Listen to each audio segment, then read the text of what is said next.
The pregnancy test showed positive the same day I found the text messages on his phone. The day I found a shoebox full of love letters from my husband to his coworker, I felt a physical shock, like being hit by a car.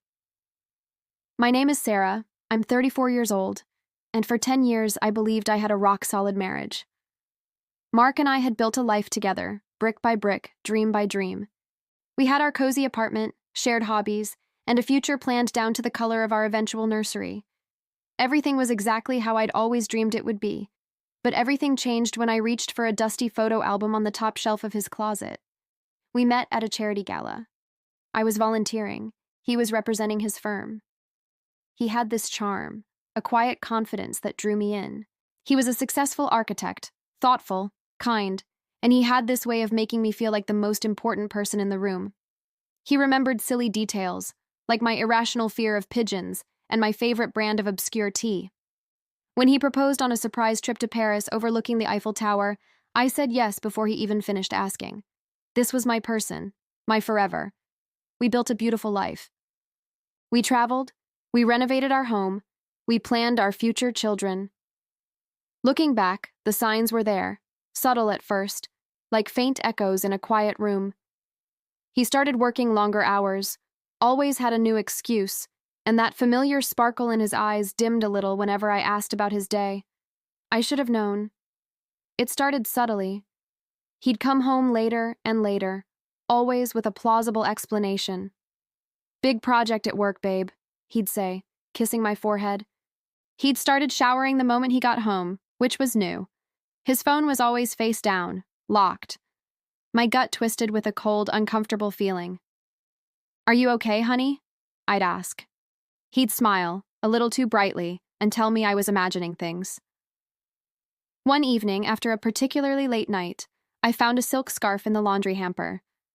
It wasn't mine. It was a delicate, pale blue, and it smelled faintly of a perfume I didn't recognize, mixed with his cologne. My heart hammered against my ribs. I picked it up, feeling the soft fabric, and a wave of nausea hit me. I told myself it must be a colleague's, left behind after a client meeting. But I couldn't shake the image of him, laughing with some other woman, this scarf casually draped around her neck. And that's when things got worse.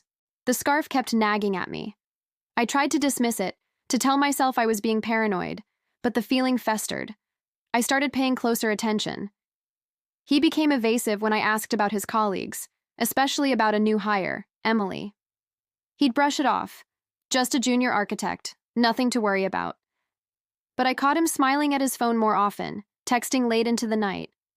One Saturday morning, he left his laptop open on the kitchen counter. I saw an email notification flash across the screen from Emily with the subject line, "Thinking of you." My hands trembled as I hovered over the trackpad. I wanted to look, but a deeper part of me recoiled, terrified of what I might find. I closed it, forcing myself to walk away. But I wasn't ready for what I discovered next. The crisis point came on our 10th wedding anniversary. I'd planned a surprise dinner, complete with a reservation at our favorite restaurant and a sentimental gift. I went to his closet to grab the special tie I'd bought him. As I reached for it, my fingers brushed against a small, dusty shoebox tucked away on the top shelf, behind some old photo albums. Curiosity, or perhaps a desperate need for confirmation, made me pull it down. It was heavy. My heart pounded as I lifted the lid. Inside, tied with a faded red ribbon, were dozens of letters. Handwritten, not to me. I pulled one out, my breath catching in my throat. It was dated almost a year ago. "My dearest Emily," it began. My vision blurred. "Every moment with you is a revelation. I never knew love could feel this exhilarating, this all-consuming." The words swam before my eyes. I didn't read past the first paragraph. I didn't need to. Another, from 6 months ago, spoke of planning our future. A future without me. My hands shook so violently I nearly dropped the box. I felt a cold dread spread through my body, freezing my veins. The world tilted. The air left my lungs. My entire reality imploded in that tiny closet, amidst his clothes and our shared memories. My world shattered in that moment. I sat on the floor of the closet, surrounded by the evidence of his betrayal, numb. The restaurant reservation, the gift, our anniversary, it all seemed like a cruel joke. I could hear him in the other room, whistling as he got ready, oblivious. I felt a primal scream rising in my chest, but no sound escaped. I just sat there, clutching one of the letters, its edges cutting into my palm. Hours passed. The sun set. He came looking for me, a puzzled frown on his face. "Sarah, are you ready?" he asked, his voice laced with impatience. I slowly stood, the shoebox still in my hands. He saw it, his face drained of color. "What's that?" he asked, his voice barely a whisper. I just looked at him, my eyes burning with unshed tears, and dropped the box at his feet. The letters spilled out, a silent, damning indictment. He picked one up, his eyes scanning the familiar handwriting.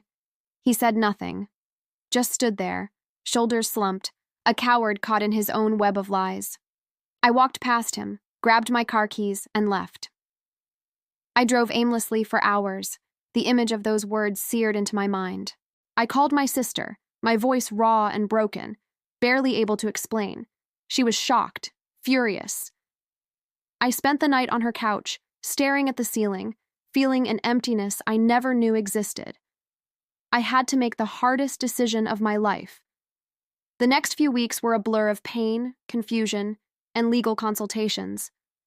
Mark tried to apologize, tried to explain, but his words were hollow, meaningless. He said it was a mistake, that he loved me, but the letters told a different story. I filed for divorce.